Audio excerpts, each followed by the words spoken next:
All right, welcome back, boys. Welcome to another video. This one is going to be very educational, okay? Not long, but educational on the list. So stick around and you guys are going to understand the frameworks on how to properly make videos that go viral on all social platforms for your AI model. Now, when I mean all social platforms, don't be fucking retarded.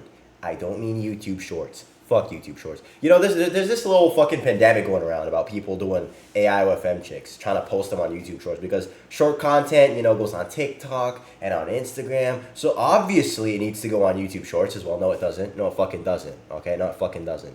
It doesn't. Shorts is for the Indians. That's where brain rot goes. Okay, just keep that for brain rot, Minecraft bullshit. You want money? Don't do that. I don't even know why I'm addressing it in this video, but I'm addressing it in this fucking video. Fine. Okay, so this is how we make videos that will generate you a bunch of money in a month. So I'm going to title this is how I make videos that make me over $8,000 in AIOFM. And generally, that is true. It's just a framework on how I make all my videos in general. And this is just what you need to do. Super easy, super simple. I'm just going to show you a few methods. You guys are going to sit down, take notes, watch the entire thing all the way through. And you guys are going to be Genghis Khan by the end of this. Happy to do this shit for you. Stick around and let's get started. All right, so we have a lot of haters in this field, okay? A lot of designated, verified haters that all they do is add zero value, but they hate. They will sit there, they will post comments, they will fucking nitpick, they will pocket watch, they will do all the possible annoying shit that you can fester up in your brain, okay? But at the end of the day, the difference between us and them is that we actually do shit that's actionable towards a result, whereas they just sit there and beat their shit and hate on us, okay? So the reason I'm bringing this up is because a lot of people just hate on the platforms that I tend to use, but in general give very good results. So we have Higgsfield, we have Picasso, we have Sugar Labs, so many platforms out there, a lot of shit. Me personally, makes it easier on me. Obviously, there's Comfy UI, and I could do the whole bullshit on that. But I just can't be asked. Is it ass? Maybe. It's okay. It's all right. I'm not going to hate. But could it work? Yes, it could. There's so many things that could work. So many things. Could I use wave speed? Yes, I could. I could do all this shit. But for me, what works is this, okay? And that is why I will sit here, make all these videos, and preach what works for me to you, okay? Yes, that's just how it works. You try something, you learn, and then you pass on the knowledge to the future generation of AI pimps, all right? That's just how it goes. It's a cyclical thing. You know, life is cyclical, and it goes in a pendulum, and this is just how it works, okay? So enough of the rambles. Let's actually get onto it. So videos, how do I make my videos? So the most important tool of all time in video creation is Kling motion control. Now, Kling motion control could be used in a variety, in a plethora of different ways. You could use it on here. You could go directly on the Kling website. Pretty sure WaveSpeed has it. Kling motion control is just what you need. For me, it's just all centralized. It's all beautiful. It's all packaged nice in this green-black environment, so I like it. So let me show you what a good video is and what a bad video is. Okay, like what's the difference here? Now, technically speaking, Instagram is kind of retarded, so I could potentially pass this off. But based on my standard and the way I make my videos, this is good, this is bad. So I'm going to play two videos and you tell me which one is good and which one is bad in the comments below, okay? So let's play this one first. I'm going to mute this.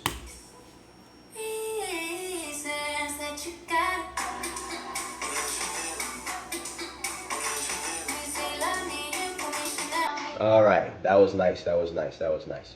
And now let's play this one.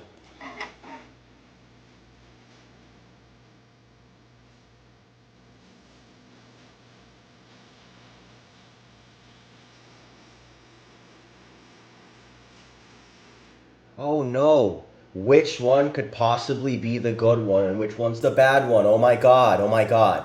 Yes, if you have a brain with actual cells that fucking function in it, you'd be able to tell me which one is good, which one is bad. Now, I'll tell you exactly why one is good and one is bad. Definition. The definition of the initial picture used, okay? So certain pictures can be used for certain dances, whereas other pictures can't be used for other dances. So the best method as far as making these videos, because what you need to understand for clicking motion control is you have two variants. You have the picture in which you're going to use and then the motion in which you are going to use. So the motion needs to be some sort of trending dance. How do you find this? Well, you go on Instagram. There's no need for me to actually do this right now, but you go on Instagram, you find any AI model or OF chick that's doing whatever retarded dance, whatever it may be, and then you take the dance and then you figure out a picture of your AI model that could be like a base model picture, and then you just insert that, and then your AI model is just going to copy the motion off of the video. Simple as that. So what I tend to do is I have two settings, two main settings. I'm going to put my face cam on full for this. Two settings. I know I held up 4 fingers, but you know exactly what I meant. So, two settings. We have a white wall because it's easy, it's default. We have full body in the white wall, and then I have some sort of, you know, like a nice living room setting, kitchen setting, anything of the sorts. As you can see, let's hop back on my segment real quick.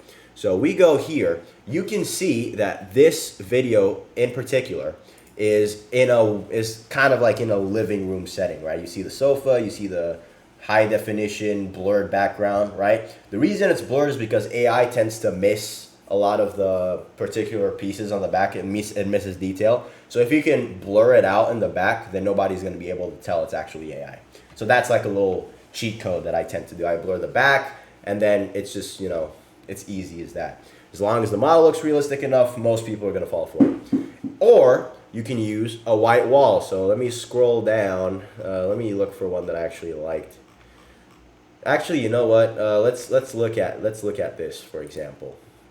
This is another example of a good video. This is a different model, but you get the idea. You get the idea. So these are all white wall. These are all white wall. What is this? I love your daughter. What? So you can see the white wall that we're using, right? So white wall is a very good thing because it's kind of hard to distinguish from an actual, you know, from an AI perspective, because it's hard to mess up a white wall. The only thing that could possibly be messed up is the socket here, but nobody's actually gonna sit there and examine the socket. And if they do, you're getting more watch time. So either way, it's a win-win situation for you. So what I tend to do, I'll reiterate this, for the pictures, for the base picture of your model, you're gonna get a model on a white wall or a living room, kitchen, with a blurred background, like somewhere with a blurred background that's high definition. I use living room. You can use whatever the fuck else. I just spam reels in the same fucking location, and then it looks like she's just in her house making all these dance reels, changing clothes, and it just matches. You know, it's symmetrical, it matches, and it just matches her entire personality as an AI model.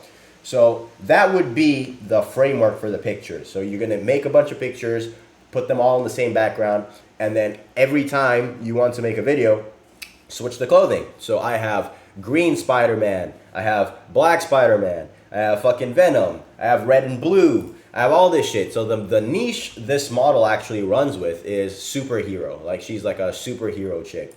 So as you can see, every time I want to make a reel, I just put her in this background, switch up her clothes, and then it's a W. I can do all this fuck shit. Like, what is this? This is some bullshit, but you're getting the idea here. You're getting the idea. Now, as you can tell in this frame, it looks like she's missing an arm, but nobody gives a fuck because it's behind her back. Prove otherwise, you dipshit. Prove otherwise. You can't. You can't. So I can use this. Fuck all y'all. This is usable. Okay? And then this is what my reel would look like. And then all I really need to do is I take this video, because as you can see, this is in the TikTok dimension. So I'll take this video before I post it on TikTok. I take it a CapCut, and then on CapCut, I just fix it to 69, or, you know, the TikTok dimension. Fix it to TikTok dimensions, post it, voila, we got a reel. This is how you're gonna go about posting all of your reels, if you choose to use Higgsfield. Now, the same could be said for multiple other platforms. This is how I go about doing it on Higgsfield. For example, I pulled up my second favorite. This is kind of like the backup now. I don't realistically use it for videos anymore, but it's possible if you have a bunch of credits tied up, if you're still using it for whatever reason. I use it occasionally for face swapping and upscaling, things like that, things of that nature. But it is possible to still make videos with this. As you can see, let me show you the last video that I made with this. This is a long time ago. I haven't use this shit for nothing. But you can see that the video itself is high quality, but it's noticeable. It is indeed noticeable. Although people are mostly brain rotted. Like the majority of the people that are going to be watching this content are retards. So a lot of the times, even with a video that looks like this, you could still pull over 10,000 views, sometimes even 100,000. You can pull numbers with this bullshit. So if you do have some credits tied up here and you need to get rid of them and you just want to make videos, you could definitely make videos with Picasso still. It's still definitely a viable option. You're just not going to be doing any of the dancing content. You're just going to, prompt it in like the old days where you prompt in something and they just make it. Like, have the model stand there and stroke her hair and move from side to side, and then it'll be your job to take it a CapCut, fix up the 16:9 obviously, and then add in some trendy sound when you're posting it. And that could also be a viable strategy that could work, and that's why I'm putting this in there. So the majority of the reels that you will be posting will definitely be these dance videos, okay? These dance videos, and if you ever want to be creative and you want to do any other type of thing, you can obviously do that as well. But that just takes a degree of creativity, and yeah, you genuinely just don't need it. Just be consistent, do this on a long enough time frame, and you will see results. So yeah, that is the method. That's what you need to know. That's how it's done. That's the framework for everything. Video doesn't need to be excessively long. You guys just need to sit through, watch it back if you have to again, and make the necessary adjustments, okay? So if you guys enjoyed the video, make sure to leave a like, subscribe, follow for more.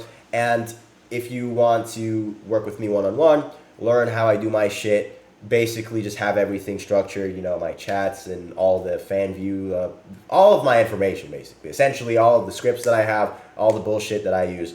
Just click the link down below and make sure to have a look at the community. Join it if you want. And yeah, catch you guys in the next video.